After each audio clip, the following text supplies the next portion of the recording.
Happy Friday, Dog Nation. My name is Brandon Adams, and this is DawgNation Daily, the daily podcast for Georgia Bulldogs fans, presented by Kroger. Beautiful weather. We're happy about a weekend and looking forward to talking some Georgia football with you today. That includes Jeff Sintel stopping by. We'll get some recruiting information from him and a little bit of that on five-star quarterback Dylan Raiola. In fact, we'll do some of that off the top of the program here today, kind of setting the stage for the conversation we'll have with Jeff Sintel.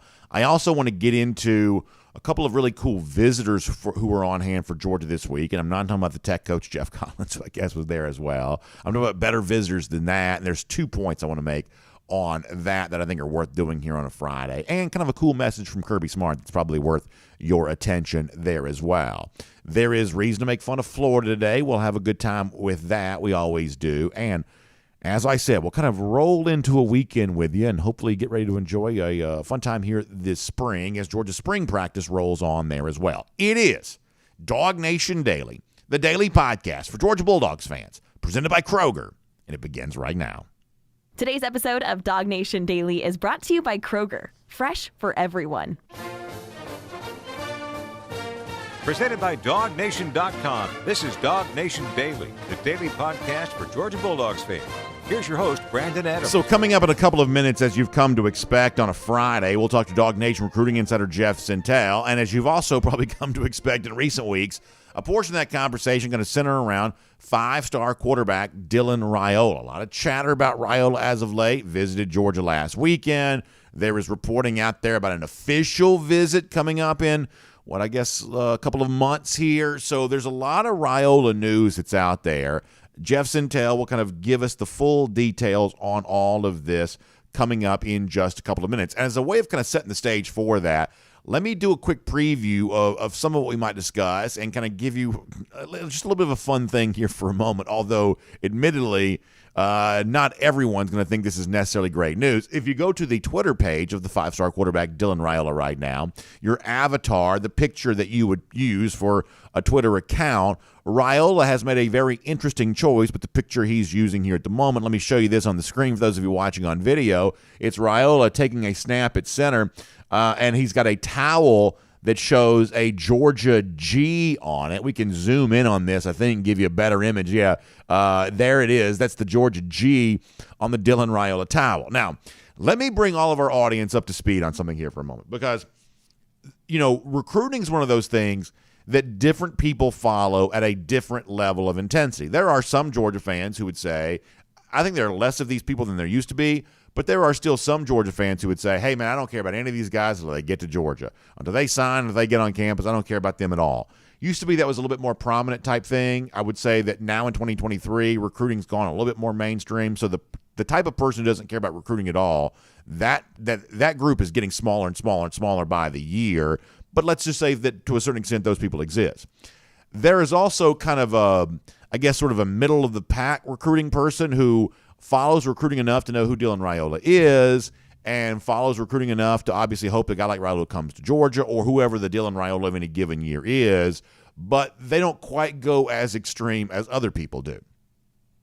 Now, there's another category, and I would say I'm probably in this category, and I would say a good number of you are in this category there as well, that you are deeply obsessed with the idea of this because in the months of March and April, May, and June, that's sort of the only college football we get, and so you got to have something to sort of obsess over, and so a lot of these recruiting storylines are things that you obsess over. Now, to the category of people who are like super obsessed with recruiting, there are things that they think, that we think, that the sort of more casual-minded recruiting observer would not really understand, because at face value, if you see Dylan Raiola with the Georgia G on his towel, the casual recruiting observer would say, oh man, that's great. This guy's showing the Georgia G on his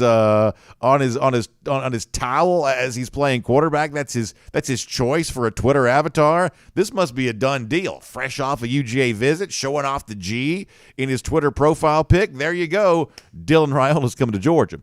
However, and those of you who kind of live in that sort of obsessed with recruiting category understand that, listen, over the course of the years, I don't know that anything has proven to be a more reliable false positive than athletic gear from time to time. We've seen Owen Popo dressed head to toe in Georgia a day before committing to Auburn. Aubrey Solomon's mouthpiece, the big Georgia G, and obviously, after flirting with Georgia a couple times, he ended up going elsewhere a couple of different times over the course of the ages. And so there is, and if you don't follow recruiting to like the obsessive level, you don't understand this, but to the obsessed Georgia recruiting observer, they sort of view the G on the towel for Raiola as probably bad news. Like, this is sort of the kiss of death in some respects to all of them, but nonetheless, it is out there. And more seriously, there's been some reporting as of late about the fact that the month of June will kick off for Georgia with an official visit by Dylan Raiola. And here's the thing about the five-star quarterbacks. And when Jeff Sintel joins us a little bit later on, a lot of what we talk about is going to be centered around this, is that there's a gravitational pull that the big-time quarterback has, that if Raiola is going to take his official visit to Georgia at the beginning of June, we believe that he is, then that's also the kind of thing that brings a bunch of other players onto campus at that same time. So if the Raiola Georgia thing is real, and if there's some idea that relationship could flourish here, then what kind of coattails would Raiola have?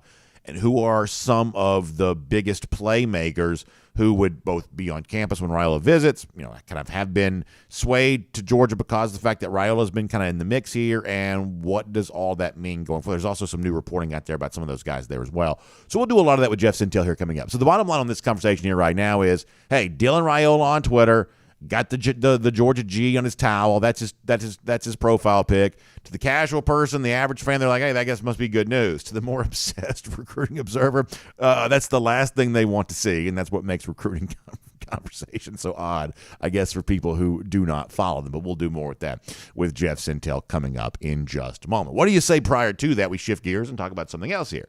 And I mentioned this yesterday for our Golden Shoe, that I was so happy to see Sony Michel, Nick Chubb back on campus for UGA this week, and loved seeing Dale McGee showing that off. In fact, I'll show you this picture here one more time if you're watching on video of McGee hanging out with Chubb and Michel. McGee saying it's awesome having Sony Michel, Nick Chubb, he tags them, in the building today. RBU, not just a hashtag, we are family. And he gives you the Go Dogs. And, of course, you love seeing that G populate right there in the caption when you use that hashtag here right now on Twitter. I guess that's the spoils that come when you're the reigning national champion, and you love all of that. There's also a really cool video that Georgia shared of Nick Chubb and Sony Michel kind of touring some of the facilities and doing some things like that. So that was all really good. Now, there are a couple of points I was kind of wanting to make about this because I just love having Chubb and Michel back, two of my all-time favorites. I would say most of you kind of feel that way there too. Here's the first point. I think we need to respect program royalty. And I think in some respects it's important to know that Nick Chubb and Sony Michel definitely count as that. And I think when you tell the story of what Georgia's done in 2021, what Georgia's done in 2022, telling the story of these guys as bedrock foundation type men for what ultimately resulted in national championships, that a lot of that began with their decision to return to Georgia in their senior year in 2017. In the case of Nick Chubb, it's one more year removed from injury. In the case of Sony Michel, it's a chance to kind of really establish a legacy for himself that probably didn't exist for him, prior to that. They helped Georgia win the SEC, make the college football playoff for the very first time, come very close to winning the national championship. But in coming that close to winning the national championship, even though they didn't bring home the trophy, coming close to winning that national championship, I think unlocked a level of belief for the Georgia program, the players, the coaches in that program, the fans, the boosters, the supporters, the donors around the program, that ultimately a few years later would result in what we now have is back-to-back national championships. And I've played this clip for you before, but as it relates to Chubb and Michel, the disappointment they had, or the disappointment that maybe Kirby Smart had in the fact that they came just a little bit short of winning the national championship, boy, doesn't it seem like that created a fuel that has fired this program ever since then? Let's go back to 2017. After that heartbreaking loss to Alabama, this is what Kirby said about Chubb and Michel, the two guys in that picture from a moment ago. This is what he said after that night in January of 2018 to conclude the 2017 season. Here's Kirby Smart. We told our team that this game wouldn't be decided by past traditions or anything else. It was going to be decided by performances that were happening on the field. And our guys performed on the field, competed. I can't say enough about the remarkable senior class. These two young men sitting next to me, they meant more to Georgia than yards. A lot of heart and soul, a lot of fire, Sony Michel came over and talked to the group several times during the game, inspired those guys. But in overtime, we didn't finish when we had to, and Alabama did. And to give them credit, but I think everybody can see that Georgia's going to be a force to be reckoned with. I'm very proud of this team and this university, and we're not going anywhere. This is obviously one of the saddest games in Georgia history, and not, frankly, a pleasant game to go back and reconsider for your UGA fan. But that statement from Smart at the end there, that's one of those things that you ought to revisit, because you can't tell the story of 2021 and 2022 without telling the story of Chubb, Michel, their involvement in 2017. And as Kirby Smart said, establishing Georgia as a force to be reckoned with, establishing Georgia the kind of team that Kirby Smart could step up and say, hey, you may have gotten us this year, but we're not going anywhere. And to be able to say that and have that be true, you don't get that great, that great start to your program without the contribution from guys like Nick Chubb and Sony Michel. So one of the things I love is every time they come back to a football game, they get a huge ovation. They deserve it. And when they show up in the springtime like they did here this week, they ought to get, big-time recognition from that too. And so we wanted to do that there just for a quick moment. Now, there's also this. When I see Dale McGee cheesing in the photograph with Chubb and Michel talking about RBU, to me, that kind of gets my blood, kind of flowing in a way, right? I mean, I think all of us kind of feel that way. We like the idea of Georgia's RBU.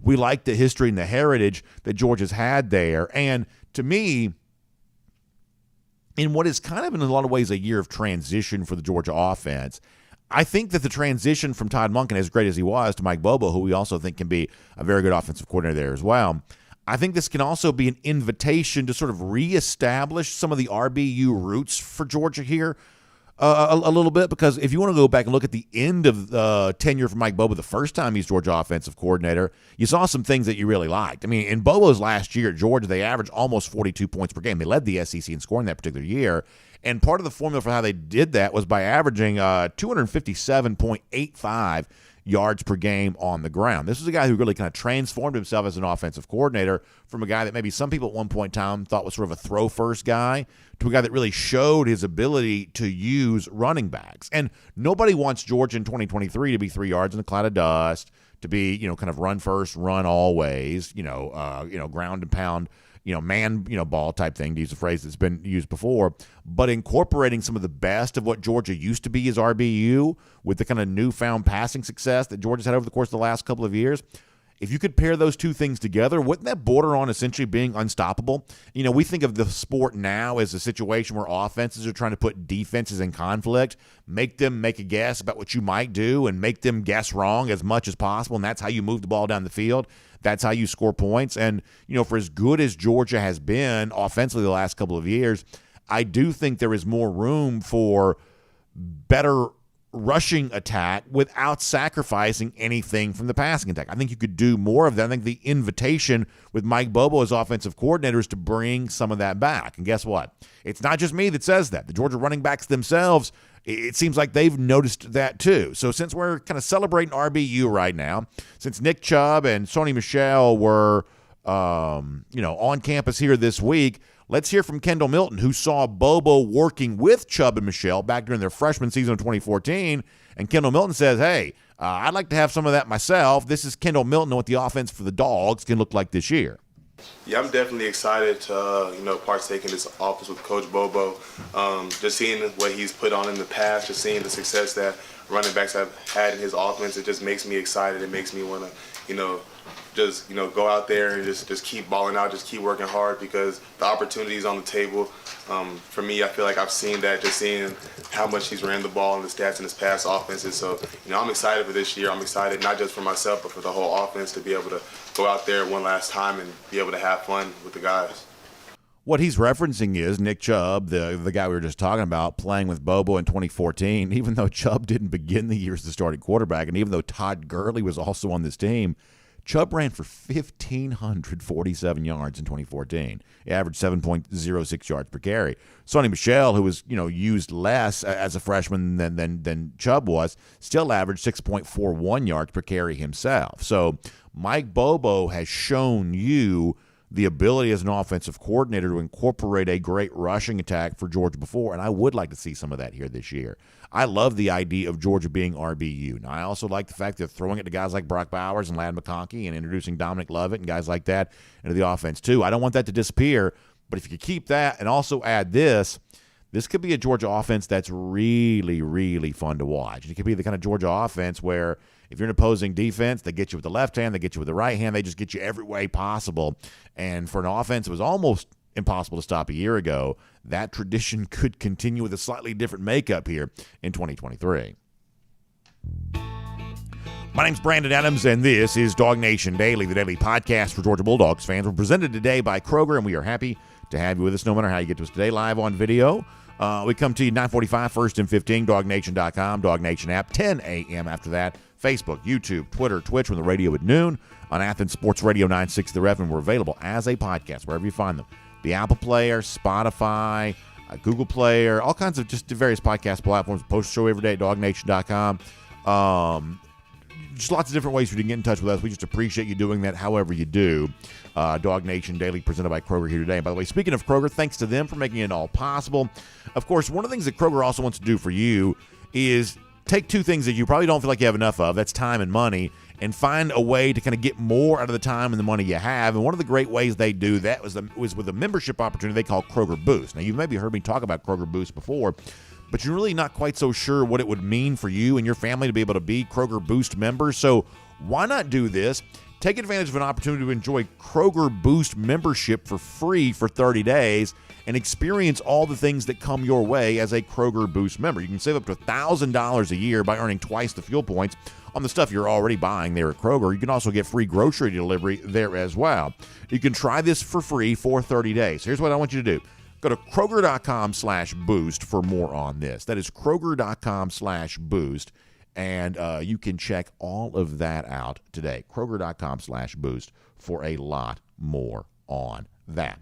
All right, we're going to get Jeff Sintel here coming up in a moment. We'll talk to him about more on the Dylan Raiola situation and the other things going on with UGA recruiting. That is all coming up here in just a little bit. Prior to that, I want to go around the doghouse. And yesterday we talked a little bit about Kirby Smart making an appearance at the Macon Touchdown Club, and I thought there was some really fun stuff from that. We kind of touched on a couple things from the Q&A thing yesterday. We'll maybe touch on some more of that here over the course of the next couple of days. Yesterday we talked about what Kirby said about quarterbacks and kind of trying to extrapolate, okay, what can we take from some of what we've learned? How do we compare the Georgia situation to other quarterback competitions that are going on around college football? You can do you can go back and hear yesterday's show and kind of get a lot more on that. I thought that was kind of interesting. But one of the main, focuses of Kirby's conversation there with the Macon Touchdown Club this week is, Georgia's always, kind of approaching seasons with a certain kind of mindset. And there's typically kind of a catchphrase or two that Kirby kind of throws out there as a way of establishing all of that. And there was some of this in that Macon Touchdown Club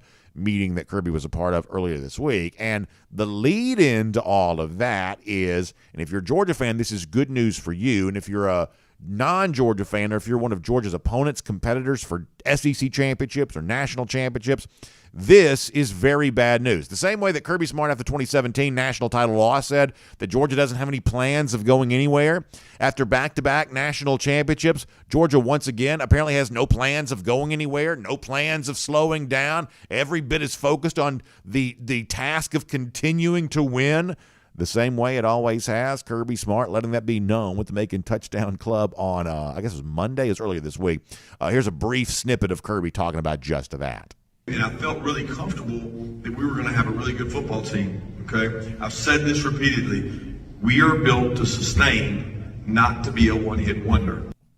I love that. We're built to sustain, not to be a one-hit wonder. And what Smart is saying there is actually a reference to what he said to those folks a year ago, because I guess he makes the yearly appearance down there in Middle Georgia for all of this. And he said that, and I remember he also said something like this at SEC Media Days too, of, hey, we're not trying to do this one time. We're not trying to be a one-hit wonder. We're trying to come back and compete year after year after year. And what Smart is, in so many words, saying there is, hey, what I told you a year ago has proven itself to be true, and I'm repeating that same thing here this year there as well. Told you last year that this wasn't going to be just one thing for us. We're going to come back and try to do that again in the following year and every year after that. And here we are 2 years in a row. The same mindset exists. And Smart went into detail on Monday night, I guess it was Monday, about, kind of what they try to cultivate from a mindset standpoint to allow them, after 2 straight national championships, to stay as hungry as possible coming back and trying to win again in 2023, or as we say around here, go for 3 in 23. And there are kind of 2 kinds of people in the world. They're sort of people who kind of like some of this motivational type stuff, and there's some people who kind of think it's corny, kind of roll their eyes at it, or sort of cynical about it. I have to admit, there is an extent to which I do kind of like some of this kind of stuff. I mean, I'll take a great mindset over a good education any day of the week, right? It's like, having the right mindset approach to life, I would say trumps almost any kind of book learning you could possibly ever do. My own life, I would say, is a pretty good testament to that, I would like to think. So I have a pretty high value of establishing the right mindset for yourself, no matter what it is you're trying to accomplish. And certainly that's true for football team. And Mike Griffith actually wrote a story about this, DawgNation.com. You can go read it, of the stuff that Smart talked about in terms of how they're trying to kind of cultivate that mindset for themselves here this particular season.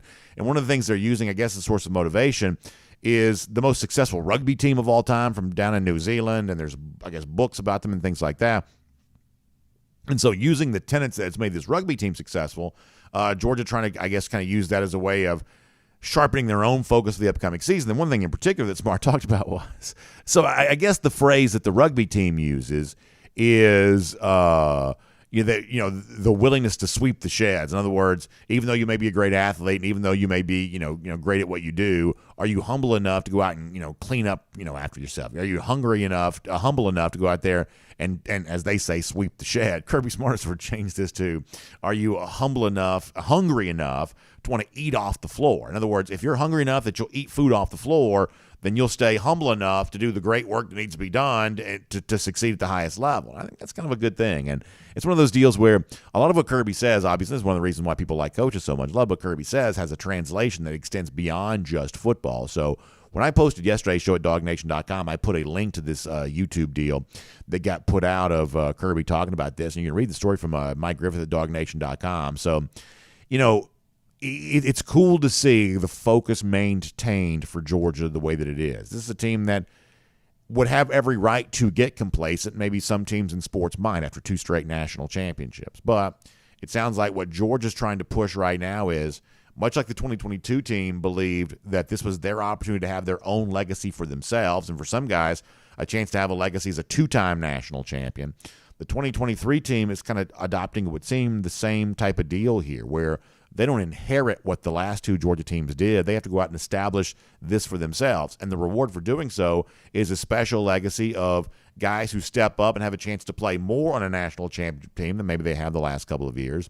Or for guys who've been here for a while, like a Brock Bowers, some of those guys, a chance to say, wow, they won 3 straight national championships, and essentially the only players in modern college football history to ever be able to do that. So it takes the right kind of mindset to even make a dream like that a possibility. And it sounds like Georgia right now is doing everything it can to make that mindset a very real possibility. So good stuff there from Kirby Smart. Read more about that at DawgNation.com. All right, we're getting ready to talk to a Jeff Sintel and do some UGA recruiting with him. Before we do that and bring on Jeff, I know he's ready, can I give a quick shout out to our friends at the UGA Alumni Association here for a moment, because they got a really good thing going on. We've talked about this for a good number of years here. It's the 24-hour day of giving coming up for the UGA Alumni Association. You've heard me talk about them before.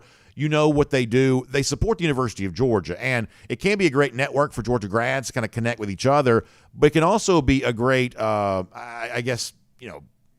catalyst to sort of support the University of Georgia there as well, because the fundraising that the UGA Alumni Association does goes to help, UGA really kind of be the beacon for learning and things like that makes so many of us so proud of what the University of Georgia means to our state. And for many of you, so proud of what it means for you as an alma mater. This great work the UGA Alumni Association does right now kind of helps power all of that for the future. So I want you to be aware of the big day of giving coming up on March 30th. It's a great way to show your pride in UGA and join with thousands of other UGA grads and dog fans who are giving to the University of Georgia, showing their support for UGA. Great time to do that. It comes up for 24 hours on March 30th, so you can go to it's gail.uga.edu. That's gail.uga.edu. gail.uga.edu for more on that. One more time, gail.uga.edu for the big day of giving, 24-hour day of giving here coming up for the UGA Alumni Association. Make sure you check all of that out. All right, speaking of giving, Jeff Sintel is now going to give us some of his time on UGA recruiting. The latest on Dylan Raiola was the Georgia G towel picture. Was that a kiss of death in the recruitment, as some Georgia fans might think? We'll find out about that. And a whole lot more on a more serious note about some of the receivers that might be moved by some of what we're hearing about Raiola as of late, including a receiver recently on campus for the Dogs there as well. So a lot to cover. Let's do it all as we welcome in Jeff Sintel here today on DawgNation Daily, presented by Kroger. From Athens and across the SEC or wherever the recruiting trail may lead, here's a DawgNation.com insider. Say hello to Jeff Sintel, DawgNation Daily, presented by Kroger. And, Jeff, there's a couple things I want to talk to you about with Dylan Raiola. One of them not quite so serious, one of them a little bit more serious. As someone who's recovered recruiting for as long as you have, you know how some fans feel that the apparel oftentimes is, at the very least, a false positive, if not the outright kiss of death. We've seen, Owen Papode dressed head to toe in Georgia gear just about 24 hours prior to selecting Auburn. How many times did Aubrey Solomon play wearing the Georgia G mouthpiece? Obviously, he didn't choose Georgia for his recruitment. You can cite plenty of examples of this. What did you make then of the Twitter picture of Dylan Raiola with the Power G on the towel, fresh off having taken a visit to Georgia this past weekend? Brandon, that's good stuff to start out with. Good morning to everybody, DawgNation. Well, let me tell you this: would you be terrorized to know that with Dylan Raiola has a workout or a throwing session with his new team or anybody when he's working with trainers or whatever? He brings along one of those really awesome boom boxes now. I don't know if you saw them. They literally look like the size maybe of a briefcase, maybe two briefcases wide. There's a given name for it now. There's a patented or trademark name. But that boom box is all Nebraska Cornhuskers. So, I mean, maybe, Brandon, if you've got tea leaves on one, maybe the curses and the specters of doom kind of cancel each other out. I think Dylan uses the boom box because it's a pretty stinking cool boom box, and it Bluetooth, and it'll connect to his playlist, and it's really cool. And I think the towel is a matter of convenience. But having said that, Brandon, that was a sizable visit. I don't know if people saw Hedges this week, but for the first time, I moved Dylan Raiola up to number one on the top targets list after that visit. Yeah, so there you go. That's certainly insight into how you feel about all this. And there's also plenty of reporting out there right now about that beginning of June official visit for Raiola here, there as well. So, this is one of those deals where I think the Georgia fans have been trying to kind of wrestle with all this of, is this seeming momentum? Is it real? There's also been, chatter out there that's had to be, I guess, confronted as it relates to Raiola and USC.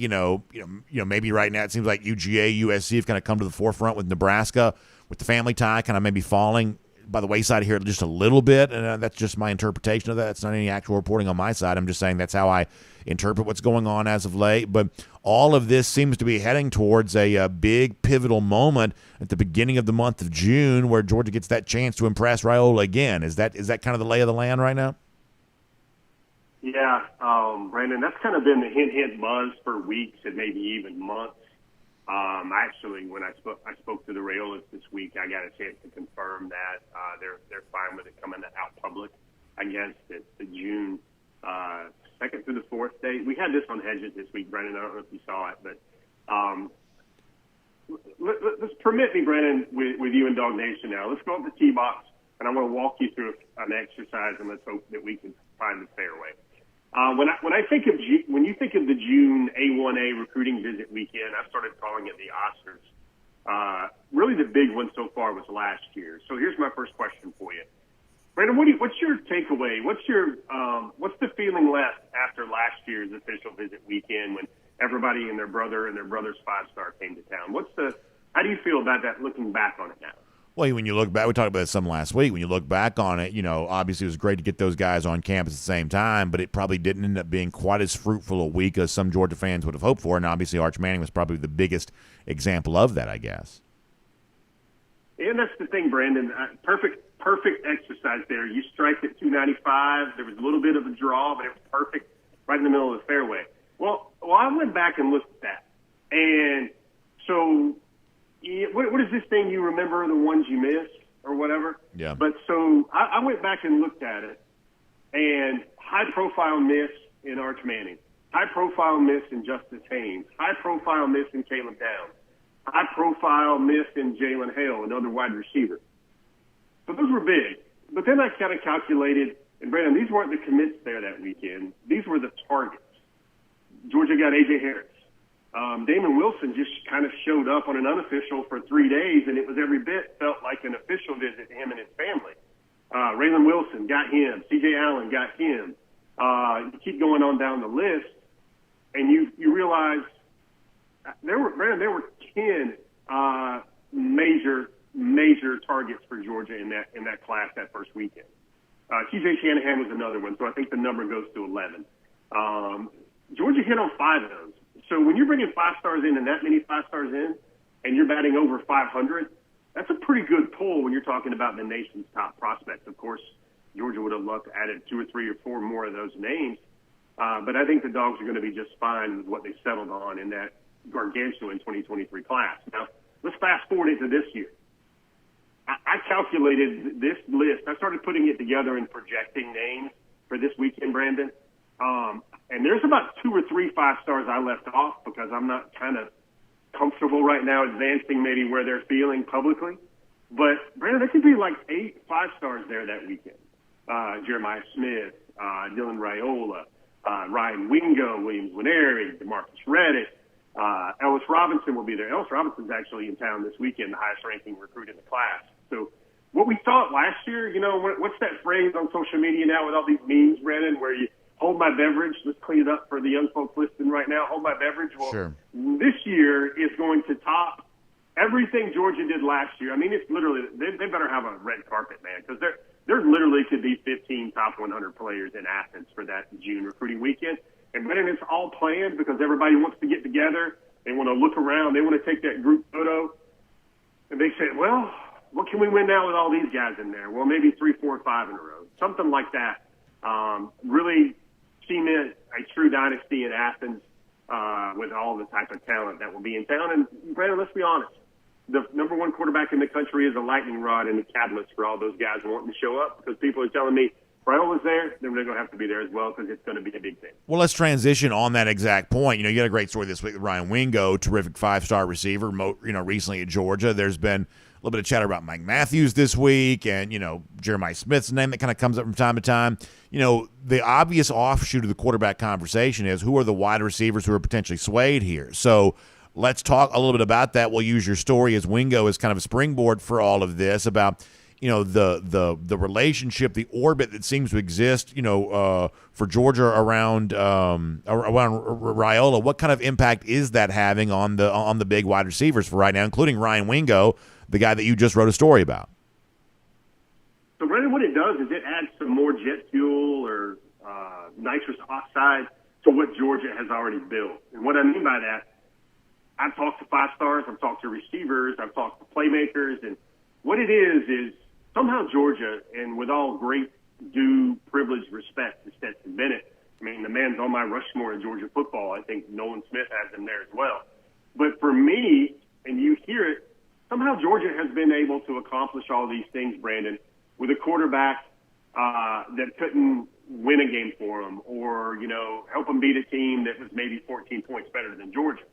And the perception here is Raiola is one of those true type of talents that can make up a couple of touchdowns of a deficit in a hurry or on the scoreboard. And they feel like whatever Georgia has shown so far, and it is considerable, that if they have a true 5-star future All-American candidate, future Heisman Trophy candidate, future NFL number 1 draft pick at the helm, that Georgia can find a couple more clicks to its program, a couple more gears to its game where the thought is, Brandon, can you imagine a time where Georgia's offense is better than its defense in Athens? Well, Raiola, players like Jeremiah Smith, players like Ryan Wingo, that's how you get there, where Georgia is just as scary with like those Alabama-type receivers and an Alabama or a USC type quarterback at the helm. It's to the point, man, where the Georgia culture already speaks for itself, man. Brandon, this is the type of week for me where I could literally write 12 stories right now if there were 3 of me. And, you know, one of the things that's about to go up on DawgNation, almost done, is the Raiola perspective on their visit. And they looked at Georgia, and they wanted to check out all the new pieces. They wanted to check out the Bobo piece. They wanted to check out, you know, what Brian McClendon looks like. They wanted to check out a really strong emerging guy in the Georgia staff in terms of Montgomery Van Gorder. Now, I've heard his name a lot recently because Van Gorder, everybody calls him Coach Gummy. He is elevated into the role held by Buster Faulkner. Gummy is really tight with Julian Juju Lewis and his family already. It's a great fit for Georgia putting Gummy in that role. And all those new pieces at Georgia they want to see. But, like, the main thing, the main takeaway is I think the Raiola family has been there now 6 times to Athens. And every time they come to Athens, it delivers. It over-delivers. The vibe, how the players get after it, how Georgia just does things differently. So for Georgia folks that are worried about him visiting USC and visiting Oregon and visiting Nebraska, in some ways, Brandon, it is my feeling here. I'm not putting any words in anybody's mouth, but when they see how other teams do it and then they compare it to the standard at Georgia, Georgia's going to come out ahead in that comparison. Very, very interesting. Georgia also got some good news on the recruiting trail late last week when 4-star athlete out of Swainsboro, DeMello Jones, announced his UGA commitment. We don't have a chance to talk about this too much as of yet. Exactly, Jeff, what is Georgia getting in Jones? Oh, man, what can I say, man? He's going to be a guy that perpetuates. And I got a little fun with social media with folks about this because I've had some folks tell me, and I've lived in Augusta, I've lived in Savannah, I've lived in North Georgia, I've lived in, obviously, Metro Atlanta, lots of parts of Georgia. And a lot of people have told me that anything below the gnat line, they can consider South Georgia. Or, you know, East Central Georgia is what I hear about maybe where Swainsboro's at. But let me just spit facts here. And I've told folks on our DawgNation forum, forum.dawgnation.com, to keep the receipts on this one. First of all, DeMello Jones is going to run track. He's going to run the 100. He's a 4.4 guy. He's probably going to win the state championship in the high jump this year, Brandon, because he's already high jumping 6 feet 2 inches. He was the best player on a Final Four basketball team at Swainsboro that was basically all guards. He was the leading rebounder. He was the leading scorer. Oh, yeah, and by the way, let's get to the football. He led his team to the state championship game where he was a threat to score every time he touched the ball. He ran for over 1,000 yards. He was an incredible, safety-type defender. Georgia's going to try him out as a corner, try him out as a corner first. Fran Brown is doing the recruiting there. And, Brandon, there's been some 5-stars that kept coming to Georgia, and yet this young man who probably ranks around number 150 on the rankings, I think he's the top 45 prospect in my book, top 60 prospect in my book. Georgia prioritized him over some 5-stars that kept coming to Georgia for this class. Brandon, he is a huge kid. He is one of those guys that, you know, wherever he ends up ranked, he wants to enroll early. He's going to be there for that June the 2nd through 4th weekend as well. But this is one of the bigger names that Georgia was going to be able to pull out of the state of Georgia in a loaded 2024 class. And he's that pure athlete type that is going to check a lot of boxes. And maybe the fun part for Georgia fans and the scary part for all the troll fan bases that are watching your program right now is that Georgia takes that electric state high jump champion 1,000-yard runner on offense, and they tell that dude to go play defense for Kirby Smart in Georgia, and that's what's truly special about what Georgia's built there in Athens. Boy, that's exciting. Something else that's exciting, we'll kind of finish on this topic, is been a lot of great content at DawgNation as of late with the DawgNation Next Generation series. I know some great videos with you and our good friend Kaylee Manziel. You've also had some great written pieces to accompany those there as well. We saw Jordan Hall go up this week. Raylan Wilson's been a part of this there as well. Monroe Freeling, I believe, got it kicked off. Jeff, what are some of your big takeaways after having had a chance to kind of preview the start of the Georgia career for some of these recruits that were very big names for us in conversations like this time a year ago? Yeah, man, I tell you, Jordan is great. This is one of those moments where I always say, man, Kirby Smart must be living right or creating his own luck on the recruiting trail with hard work. Of all things that Georgia has done and how they've goosed and amplified the reputation in Georgia football, Jordan Big Baby Hall, who eventually becomes a 5-star defensive lineman. Of all things, Brandon, his head coach is from Brunswick and is a self-described huge Georgia football fan. And isn't that just fortuitous? Yes, that it type is. of prospect in Jacksonville. And by the way, he sends a shout out to the Jacksonville Chamber of Commerce. He thinks that game should always remain in Jacksonville. But Brendan, I've wrote 10 stories on Big Baby because I've had a belief that this guy could be the next in line on that defensive line, assembly line for Trey Scott at Georgia. I saw him at the national championship parade. He loves sunglasses, Brandon, and he literally gave the sunglasses off of his head to a fan that asked for it. The way he works, the way he was humbled early on, he picked up that Big Baby storyline nickname. He went viral, Brandon, at the All-American Bowl because he was getting Fetty, which is like Fetty Wap, which means slang in hip-hop culture for getting paid, making a lot of money. That was a tribute to Michel Williams. I'm sorry, what did you just say? What did you just say? See, this is one of those moments in the show where I'm trying to make sure Brandon's not doodling and he's actually paying attention here. But, so there's the thing. You know that thing when Michel Williams made the sack last year and he made the gesture where he was like maybe throwing money up into the air and everything else like that? Okay. So it's called getting Fetty. Fetty Wap, that's the slang in hip-hop culture for getting paid, making a lot of money. There you go. You're getting Fetty. That part of more modern pop culture is brought to you by Brandon's Curious Mind today. Well, there you here go. on DawgNation Daily. There you go. So Michel Williams did it, and he really did it on NBC national broadcast as a tribute to Michel because he was going to join the defensive line group in Athens. Michel, there's a quote in the story on the latest Next Generation story on DawgNation.com where he talked about how excited he was to be able to play with a young freshman talented defensive lineman like Jordan Hall. But it went viral, Brandon, because literally he makes a sack, and his coaches, he prepped it. He's like, man, you got to be up 21 points. Got to be the first big play you make, first big sack for the defense after you're up 21. And he'd collected dollar bills, and he'd stuffed them into his sock. And when he made the play, he literally goes down into his sock and throws up. He's a smart kid, Brandon. He's very financially savvy. These weren't 5s or 10s or 20s. These were all 1s. And that's what he did. He did that, and it went viral on social media. It was planned. It was approved by his coach.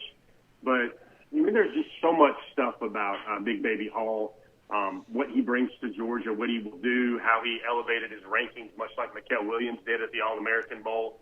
But we got a chance, and that was probably – I had so much good stuff from his high school coach, Randy Randall Jr., thanks to him for giving me some time. Like, the real good stuff, Brandon. That stuff that – that Robin Williams moment in Good Will Hunting where he makes you go like, oh, yeah, that's the good stuff.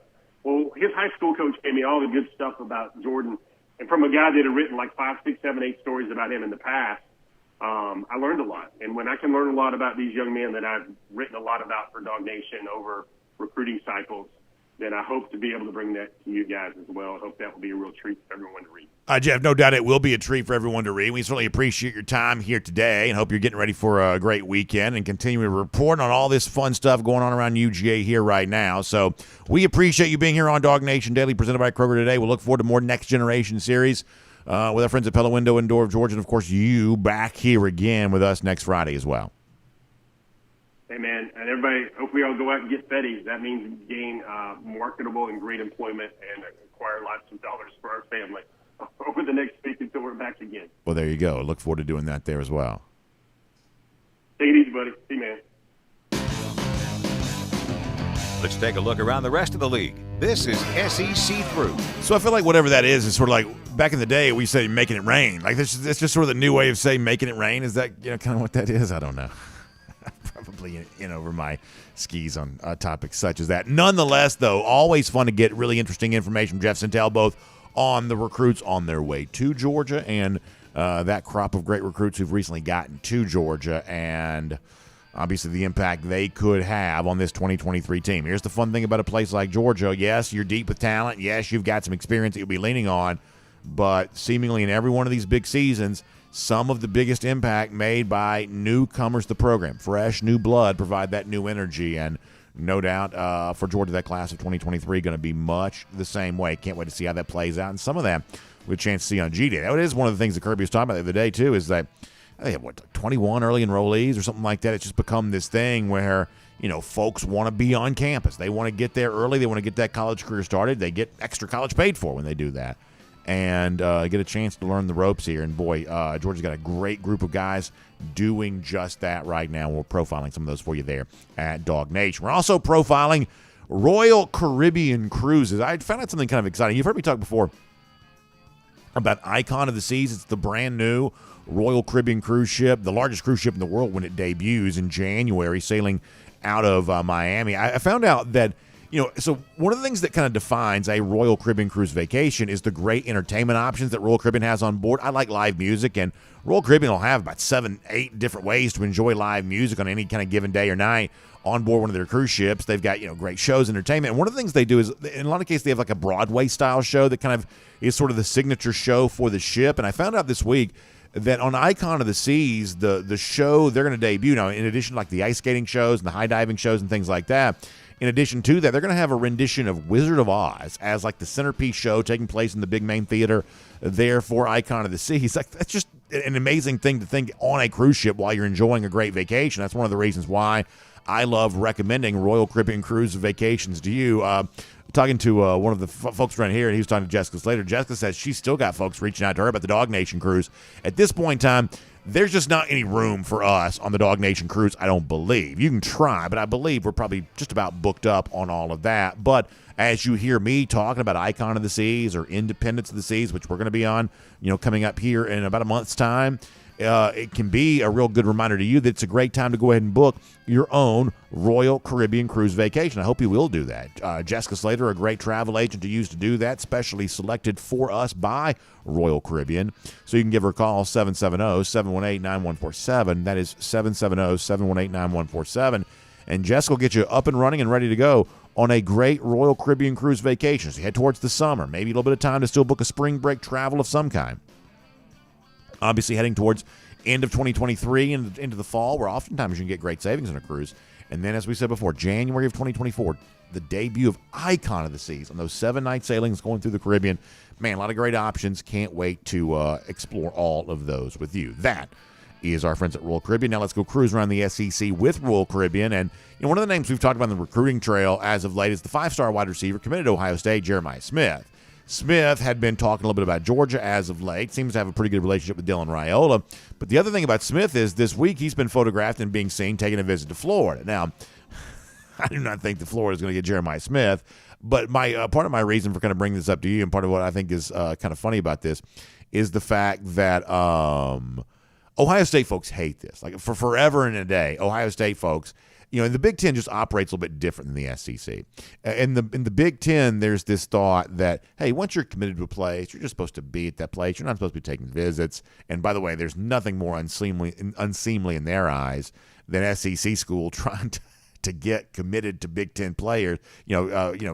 Players committed to Big Ten schools such as Smith at Ohio State. Nothing more unseemly than a Georgia or a Florida going after those players, getting them on campus. Ohio State just hates this stuff. Ryan Day in particular just hates this stuff. So the fact that Jeremiah Smith has been out there so much, talking about Georgia, talking about Raiola, now visiting Florida, this drives the folks in Columbus crazy. So Florida, I guess for right now, can pat them on themselves on the back and say, we got a 5-star receiver on campus. But ultimately, the real story may be here, the fact that Ohio State has always hated this kind of thing. In the case of Smith, it seems like he's given them the occasional headache here, which is kind of funny to consider. Speaking of Florida, interesting developments here. There's a guy named, and I hope I pronounced the last name correctly, Micah Maskua, I believe is how you say it. This is an offensive lineman, former starter at Baylor, who had transferred to Florida. Well, Maskua had put on social media that he'd intended to transfer away from Florida after having really just gotten there. Now, here's the important thing to know. The transfer portal is not open. It opens again in May after spring practice is done. So anybody who declares an intent to transfer right now, all you're doing is basically being Michael Scott and I declare bankruptcy. Like, you can declare whatever you want, but you can't do anything legally or within the boundaries of the rules until the transfer portal window opens back up again. So maybe because of that or maybe because of something else, Maskua, the tweet that he put out there saying that he was going to transfer, he's actually deleted that tweet, and there's some belief around Gainesville, the University of Florida, that maybe this is a signal that Florida is going to convince him not to transfer. Well, one way or another, folks, this is a mess because Florida, I will tell you, has some major issues along its offensive line right now. They had some guys transfer out of the program, and by bringing a guy like this who had been a starter at Baylor, they were hoping to kind of solidify themselves and just kind of give some experience. Well, if for whatever reason, he's also kind of recovering from injury and things like that too, so this is kind of a part of that story there as well. But whatever this is, I think creates a level of turmoil for the Florida offensive line that's going to be one of the real stories. A lot of folks will look at a quarterback competition that involves like Graham Mertz and Jack Miller, and you say, boy, there's not exactly a lot of excitement to be had at the quarterback position for Florida right now. That's probably true. But some of their issues on the offensive line may be one of the things that ends up giving the Gators the most trouble here this season.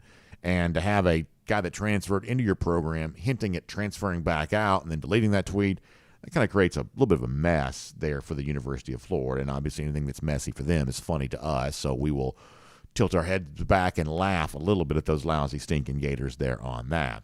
Nothing to laugh about, though, if you're the SEC in the NCAA tournament last night. Not a pretty result. You had Arkansas, going down hard. You had Tennessee losing to Florida Atlantic there as well. And,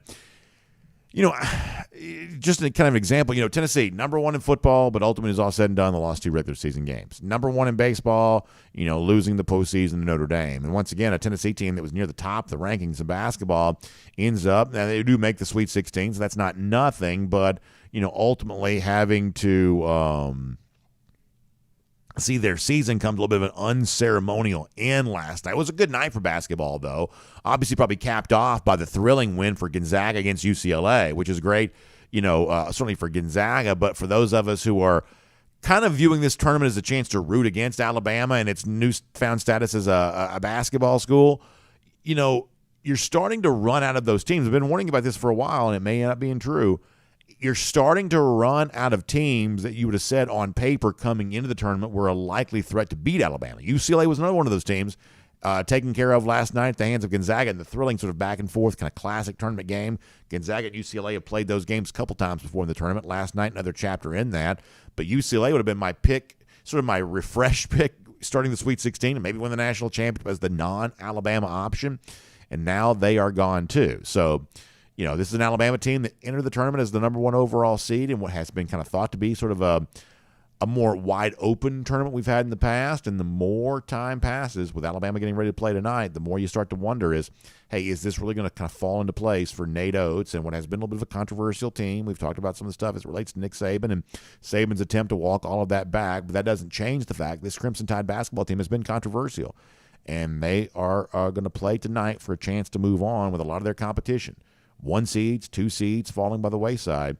Alabama looking to roll on. We'll see them play there tonight. And for now, we'll make that cruising around the SEC courtesy of Royal Caribbean. Now, here on DawgNation Daily presented by Kroger. Obviously, the weather is beautiful today. Folks getting ready for a great weekend, hoping to be outside. And for me, when I am outside, there is nothing that I enjoy more than taking a little bit of finished long drink with me. Many of you are the same way. That is why on this show, we love to feature the finished long drink on Fridays as we close out the week for a feature that we call The Big Finish. You enjoying the finished long drink, having yourself a great weekend, no matter where you are, by the way, right now. It's amazing how accessible the finished long drink has become. In fact, let me show you this as a part of our Big Finish here today. Seth Rhodes, who goes by Seth O'Fed on Twitter, pointing out, imagine my delight when I see a long drink, 0 sugar, while working in Washington State.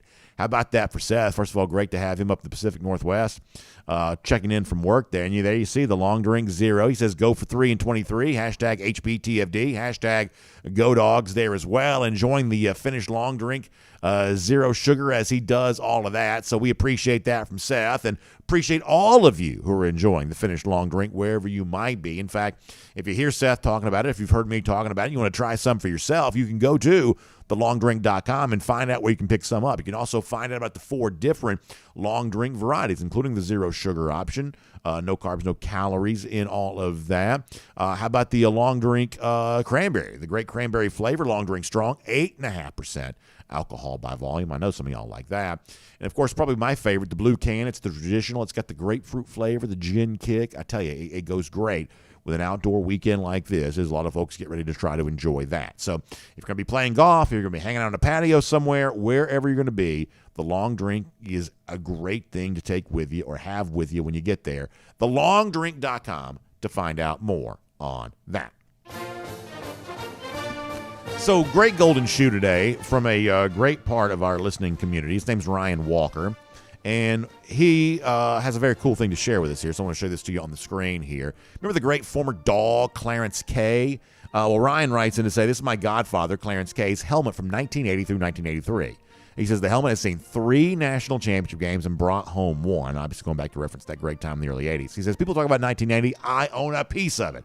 And my parents turned my old room into a dog palace. He says, now Georgia's got a 3-peat on deck. Boy, isn't that great? First of all, that helmet just gives me all the right feels. Man, I love the stars in the back. That takes me back to my childhood. I love the face mask. A lot of you remember Clarence K went on to a great career with the Denver Broncos as well.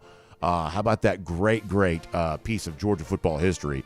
Certainly golden shoe worthy for Ryan Walker. Ryan, I appreciate you sharing that. Let me tell you something. The Florida Gators, though, they don't have that history. They don't have any of that. And 218 days from right now, they get another whooping at the hands of the Georgia Bulldogs. You love that. Dealing it out to the lousy, stinking Gators.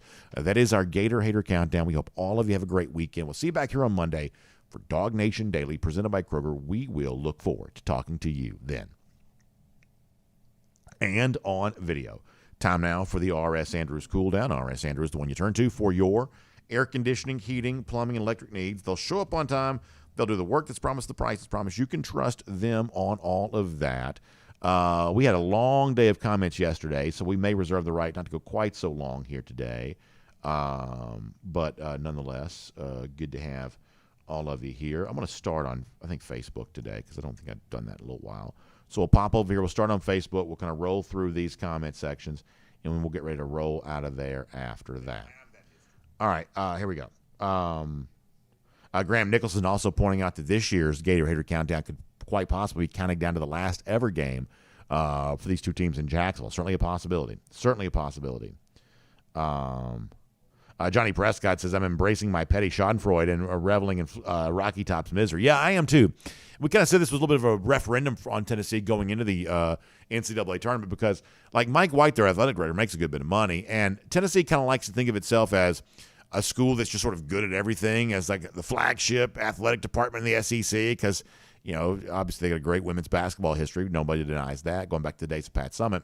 And, you know, their other sports teams this year have all been ranked pretty high, but they've got, you know, 0 to show for the postseason. And so we do think that's kind of funny. We do. Schadenfreude indeed. Bill Sanders calling this the real show, saying now the real show can start, which is very funny. Barry Watkins doling out some nicknames. I like that. Graham Nicholson says, while it may be the last cocktail party, he hopes that it isn't, and I would agree with that too. Phil Rogers says that Georgia would have beaten Auburn in 1983 if Herschel would have come back. Yeah, the 83 season is worth revisiting. It's one of those things where, you know, I don't even know if ESPN Classic's hardly even a thing anymore, but it used to be that they would show the Georgia-Auburn game from 1983 on there. And it's you know, 83 is kind of a little bit of a controversial season. You know, a lot of people talk in modern times about what the 2007 season was. I sort of feel like the 83 season, I'm not quite old enough to remember all of this, so a lot of this I've sort of experienced after the fact. I had one of the earliest Georgia games I have any memory of is Georgia beating Texas in the Cotton Bowl that year. So I think I've got the facts right on this. So you got a situation where Georgia beat everybody in the regular season but Auburn, right? And Auburn beat Georgia. So Auburn was as high as number 3 in the polls. But ultimately, the national championship that year went to Miami, who beat Nebraska in the Orange Bowl, famous game in which Tom Osborne chose to go for 2, try to win the game, and that created the opportunity for Miami to actually win it and won their first program national championship. Georgia beat Texas. So for a lot of the year, you had Georgia, Auburn, Texas, and it was actually a round robin. It just so happens that Auburn and Texas played each other that year. Texas beat Auburn, then Auburn beat Georgia, then Georgia beat Texas. That was the only loss for all 3 teams, I think. And then ultimately it was Miami that won the national championship. And the argument by Auburn fans is, because I guess they went on to the Sugar Bowl and beat somebody, is you had a situation where, and I think I've got the facts right on this, you had Nebraska and Texas both lose bowl game. Auburn won its bowl game. They felt like they should go up to number one, but ultimately Miami got that nod. And if I have the facts wrong about that, y'all tell me. William Camacho checking in. He says, once Dylan Raiola visits UGA again, when will he make it as official as far as his commitment? So I'd say that you're probably talking about, a late June, early July type deal. Most of these guys these days, and by the way, Graham Nicholson pointing out it's still 10-9 in Texas, which you love. That was the old joke back then. What time is it in Texas? 10-9, because that's how bad Georgia beat Texas that day. That was the final score of the '83 Cotton Bowl. So very good. But to go back to William's point, you're probably looking at a midsummer commitment for Raiola getting ahead of that senior season. Randy Hall says the Cruise King needs to open his podcast with the Cruising Song by Smokey Robinson. So here's the one thing you'll notice we don't ever really do around here. We don't ever play any commercial music because the big tech overlords have software that will pick up it's basically like software that just has the ability to like detect like commercial music. First of all, we don't typically violate rules and stuff anyway. I'm kind of a rule follower. But when it comes to commercial music, we avoid commercial music like the plague. Like every so often, we'll get dinged for something, whatever. But commercial music is one of those things that that we do not do around here. Because YouTube does not like it. Facebook doesn't like it really either, but YouTube especially does not like commercial music. So, like the other day, somebody sent me a great video. Very talented guy, and it was a very funny thing of Brenton Cox running the 40-yard dash at the pro day. It was really funny. It was kind of spliced in with the Chariots of Fire theme. It was really funny, but it's one of those things that was kind of only funny with the music. Like without the music, it wasn't nearly as funny. And this is Joel Sidney Kelly who sent this to me. And it's one of those things of like, I'd love to play this on the show because I think people would think it was hilarious. But if I play the Chariots of Fire theme, then, YouTube's going to send off about 1,000 alarms. So there you go. Bill Sanders says I need my own entrance music like a wrestling show. I wouldn't mind that. I wouldn't mind that at all. Philip Jordan Wells says we don't play the hits. DJ BA, DawgNation. Yeah, there you go. That's about right. Let me go over here to YouTube for a moment, speaking of big tech overlords. See how they're doing these days. Over here on this side. Chase White would like to see the true silver britches back. Yeah, I would. That metallic sheen, I'd really like that. Andrew Hughes, I like this. He says, BA, since this will be Saban's last season before he retires, which I think is very funny. He says, as the wheels fall off of their team this season, will the SEC be responsible for providing safe spaces for their fan base? Oh, my gosh, Andrew, such a great question because it's coming. It's coming. Alabama, to their credit, they've run roughshod for a good number of years, but when it's over, it's over. And I think that's going to be a very tough reality for Bama fans to live with. I do. I think you're right about that. I do as well. By the way, speaking of great face masks, Paul Moon pointing out Quavon Hicks face mask, which essentially looked like the grill to like a Lincoln Navigator. It's one of those things that just it was just like a lattice basically. It's really, really cool looking for sure. Let's see what else. Foster Moss wants to bring back the bones in the back of the helmet. For whatever reason, I guess you're just always partial to what you were growing up with as a kid, but the 80s era stars, even though the stars don't have anything to do with Georgia, the bones have more to do with Georgia. I like the stars better than the bones. Let's see what else. Christy pointing out there's a multi-million-dollar light show down the damn drain. I think she's referencing the fact that Georgia never has a night game. It is kind of crazy to think that you'd spend so much money on something and literally never get to use it. That is kind of crazy. Paul Moon says favorite fullback in UGA history. I got to go with Ron Haynes on that, I think. Although, once again, you go back to the day now when I was a kid, Keith Henderson, Alfonso Ellis, those are guys that would have to show up in a conversation like that for me too. Alfonso Ellis is one of those guys that he ended up playing for the Seahawks for what seems like 100 years. A guy that did not get tons of carries at Georgia's fullback, but ended up going to the NFL. And I bet Alfonso Ellis probably made himself a little bit of money because it seems like he played for Seattle for a while.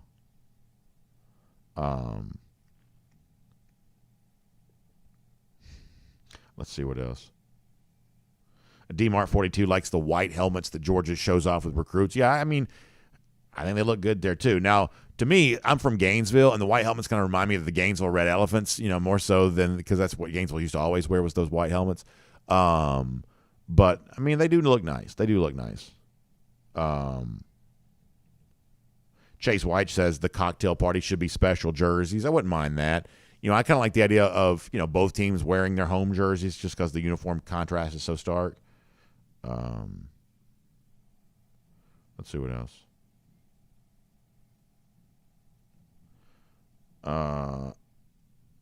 Let's see what else is going on here. Mark Woodman C checking out.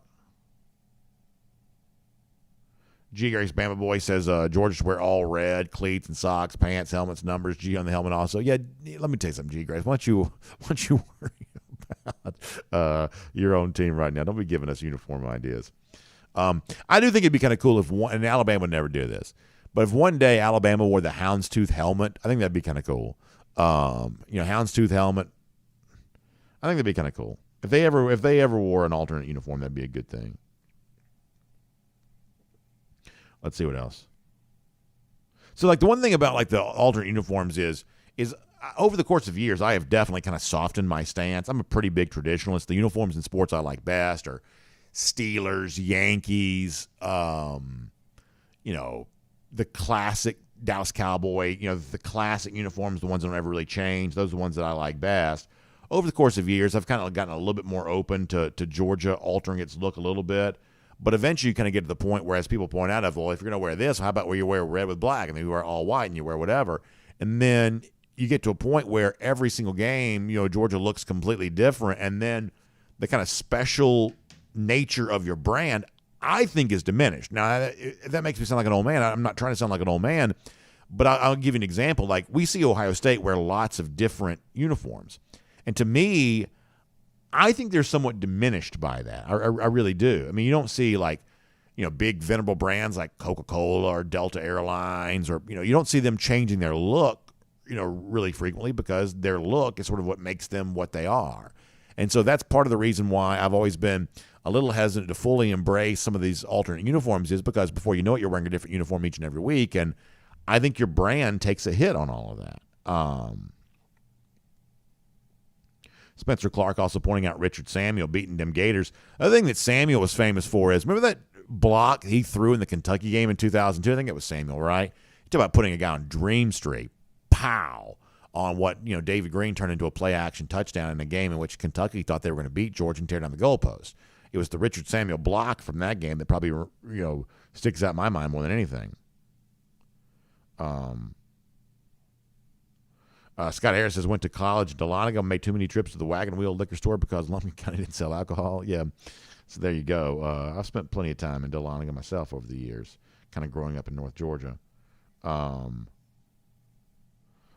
Aaron says, I know you want those old Power Ranger uniforms like we had. Yeah. And I think he's referenced the 2011 game that Georgia played against Boise State in Atlanta, where they wore those awful uniforms and got beat by a Group of 5 team in Atlanta. That was not a good day. Christy says, how about DawgNation rents out the stadium for an away night game? Christy, I like your thinking on that. I like your thinking on that indeed. For sure. Let's see what else.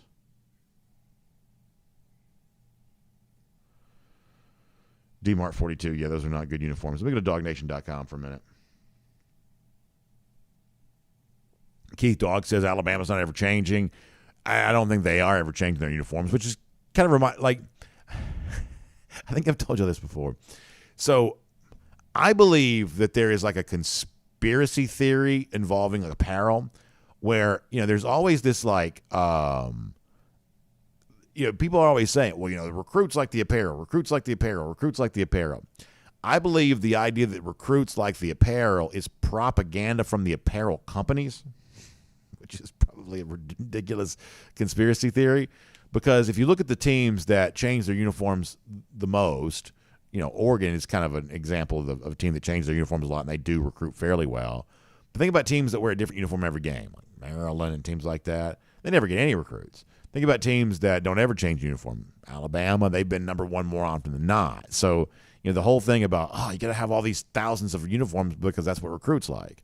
But the actual recruiting behavior in terms of decisions about where to go doesn't seem to be as affected by apparel as the apparel companies would lead you to believe that it is. DT says his favorite fullback, Larry Zonka, going back to the days of the Miami Dolphins. Only player to get a personal foul while carrying the ball. That's pretty good. That's pretty good, DT. Randy Hall says, who's your biggest surprise player for 2023? Well, so far I got to think it's Austin Blasky, right? So if you want somebody else other than that, let me give you would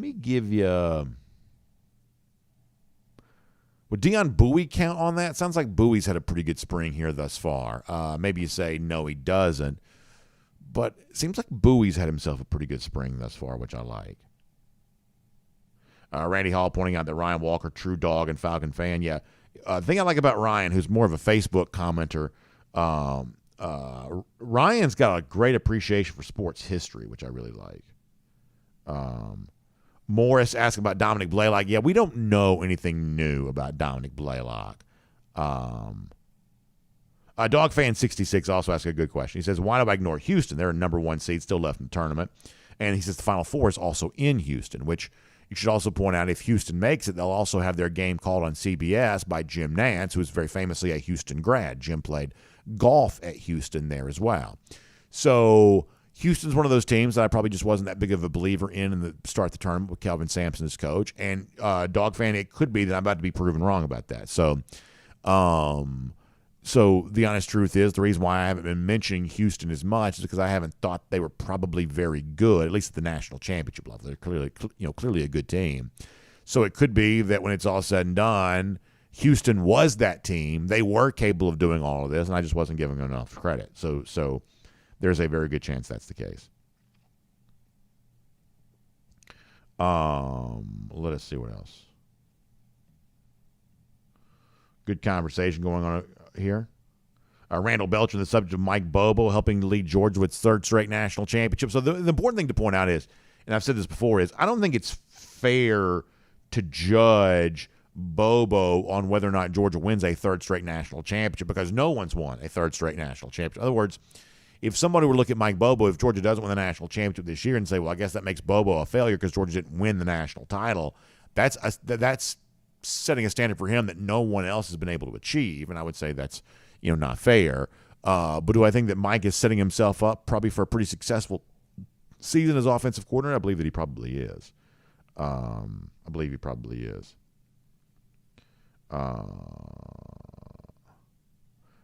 Randy Hall on the subject of Lawson Lucky as a surprise player. I could take that. For sure. It sounds like he's done pretty well, and Terrence Edwards really talked him up yesterday too.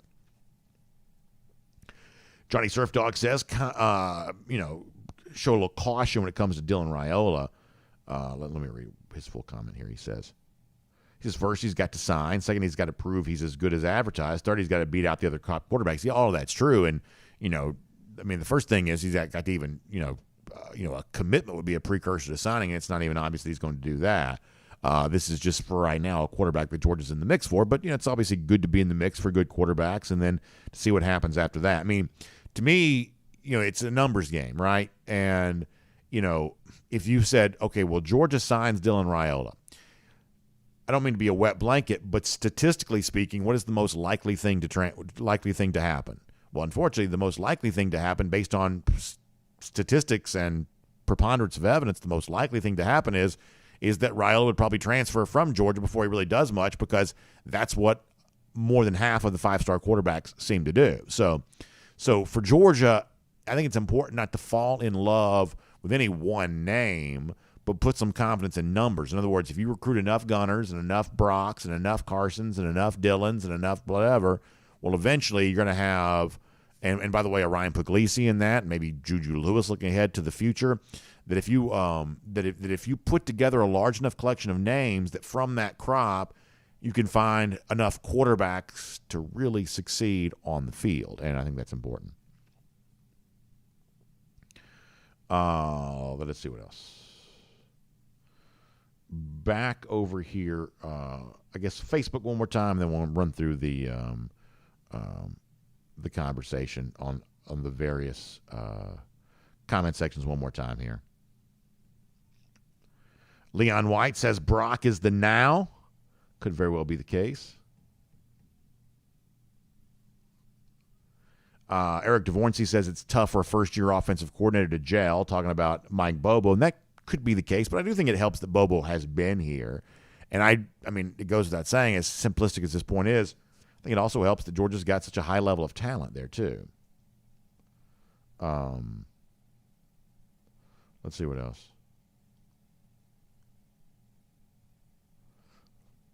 One or two final Facebook comments. Graham Nicholson says the SEC still in March Madness. The remaining SEC team in the NCAA tournament is the Alabama Crimson Tide, and they play tonight. Leon White also says, do y'all realize you have the same conversation every offseason about the uniform? Yeah, there are a few conversations we re-rack every offseason. Uniforms are definitely one of those. Leon, you're absolutely right about that. Absolutely. By the way, as a wrestling fan, I can't help but think about Leon White. That's the given name of the former professional wrestler, Big Van Vader. Hard for me to think about that without thinking about that. But, Leon, you are correct. We definitely have that conversation a lot. Let's see what else. And, by the way, DMAR42 points out something good. If Raiola were to come to Georgia, even if he transfers out later on, the players that come to Georgia because of him, you still get to keep them for the most part. And I think some of that actually happened with Justin Fields, too, where there's no doubt that Fields had an impact on some Georgia recruits who, maybe got more interested in Georgia because of Fields, and then when Fields left, they were still here, or in some cases maybe even on their way here. Jordan Bowman says, I usually don't care much about Tennessee, but watching them lose last night brought a smile to my face. See, here you go. You got Georgia fan, Clemson fan, all in agreement on that Tennessee losing brings a smile to your face. I like that, Jordan. Good stuff. Chase White says, if Raiola doesn't choose UGA, I'm still a fan. He's a really good kid. And I'd say that happens for me from time to time, too, where you kind of get to know, not necessarily personally, but sort of get to know the personality of a kid through the recruiting process. And it becomes easy to a certain extent, root for those guys other places. I think you do see that kind of emerge from time to time. It does seem like Raiola's a pretty good kid. All right. Last comments over here at DawgNation.com. We're going to go home for today. Let's see what else. Oh, SEM Dog points out something I didn't realize. He says the 83 team also tied Clemson, which is why they were not as seriously considered as Auburn, Texas, Nebraska, Miami for the national championship. Thank you very much, SEM. I did not realize they tied. So that's the year before, in 84, Kevin Butler kicked the 60-yard field goal. So 83 prior to that would have been a tie. You want to go back to that era, Georgia won in 80, Clemson won in 81. You have a tie in 83. The 60-yard field goal in 84. Like, Georgia-Clemson was the game back then, man. That was a big-time game. Big-time game. SEM, thank you for that. I appreciate that. All right, we got to go. Y'all check out the AJC online, ajc.com. You want more tournament coverage, you can get that there online, ajc.com. Our friends at R.S. Andrews online, rsandrews.com, for your air conditioning, heating, plumbing, and electric needs. They'll show up on time. They'll do the work that's promised for the price it's promised, including getting that air conditioning unit tuned up to factory fresh specs. If you're worried about warm weather today not keeping you cool and comfortable inside your house, R.S. Andrews can do something about that. So make sure you find them online at rsandrews.com. We'll see you back here Monday. DawgNation Daily, presented by Kroger. Have a great weekend, everybody.